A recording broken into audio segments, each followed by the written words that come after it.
Hello, my fellow science nerds. It's Anna Parker here, hosting your favorite podcast. Welcome back. This is Elephant in the Room. It's a nice day here in the studio, and I couldn't be more excited to be back with you for another great talk filled with facts and fun, questions and answers, plants and animals. You know the deal, so let's get straight into it. The big topic of the day, poaching. For those out there listening who don't know what that is, poaching is essentially the illegal trafficking and killing of animals and plants. As you could imagine, it's not the greatest. To start us off, there are plenty of reasons people poach. First off, some people just need the money. A lot of animal parts can be very valuable, such as elephant tusks for their ivory, fur coats from animals like tigers, certain plants used as herbal medicines, and parts of animals and plants that are even used for decor in the house. The list just goes on. People need money to feed their families. Sometimes an income from a job just isn't enough. The animal trade is extremely prevalent in many different places, making it very accessible for lots of people to sell the animals and plants they have collected and killed. Another big reason people poach is to keep whatever the species they kill as a trophy. Lots of people do this just to say things like, "Hey man, I totally killed a tiger. It's right here on my wall." Or, "Oh my god, my husband killed this fox for me and made me a fur coat. I love it so much." People are totally whack and think dead animals are just some trophies they can keep on their walls. It's really aggravating if you ask me. Anyways, as you can see, there are plenty of reasons people poach. Of course, it doesn't make it okay, it's just the facts. As we all know, our environment is going through somewhat of a crisis at the moment, and poaching is certainly not doing us any good in that realm. Poaching is causing severe environmental problems, and we're going to talk through each of them here together. The big picture here is biodiversity. Biodiversity is extremely important to an ecosystem, and poaching can drastically affect the levels in a negative way, which can cause an ecosystem to crumble. As more species are taken from a population, the other populations in the community will be affected. Picture this. If a Siberian tiger's population suddenly declines due to mass poaching, the elk population would begin to rise because elk are a large source of food for the tigers. And because now there are fewer tigers, less of the elk would be eaten. This would then cause the grasses and shrubs to decline due to the higher number of elk eating them. The shrubs wouldn't be able to grow back in fast enough. Then the elk population would decline because they wouldn't have a strong food source anymore. You see where this is going, right? The entire ecosystem has become involved at this point, and it's all because the tigers were being killed off. It all spiraled down from there. As the whole ecosystem has been affected, the forest quality of life is now in great danger. Extinction or near extinction of any species will affect forest ecosystems, and forests will become more susceptible to climate disturbances. This is because when in a less diverse environment, fewer species have the ability to react to changes, giving the ecosystem a better chance of falling to its demise.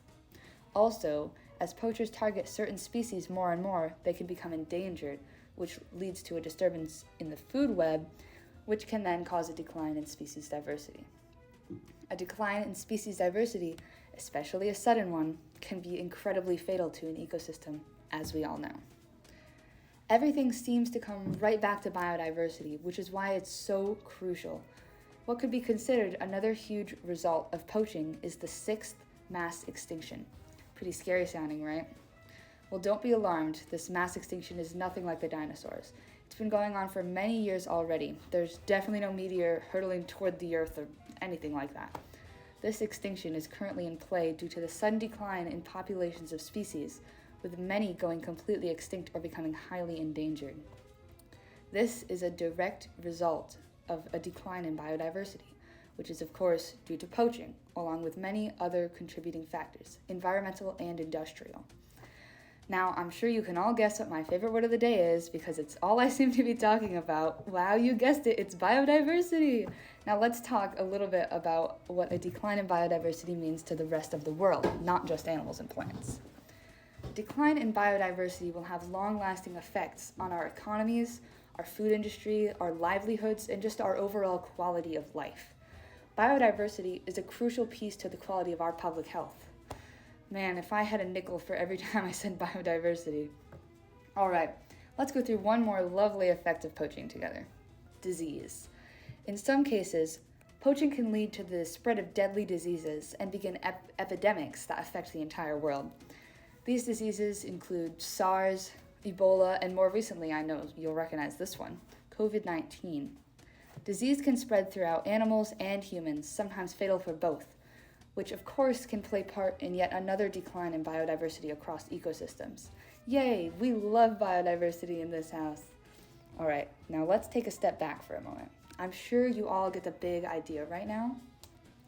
Biodiversity is essential in all ecosystems. Poaching destroys biodiversity, which in turn destroys ecosystems. All right, now let that sink in as we move on to the next part of our talk. What can we do to reduce poaching? There are plenty of things that we can do to reduce poaching, and I'm so glad to be here sharing this with you right now. Listen up, because this is important stuff. Now let's get right into it. To start us off, we can reduce poaching by educating and engaging people. Encourage people to use their voices to create movement in law and government, because everyone's voice matters and is stronger in numbers. You yourself may individually feel small, but when everyone speaks together, you are strong.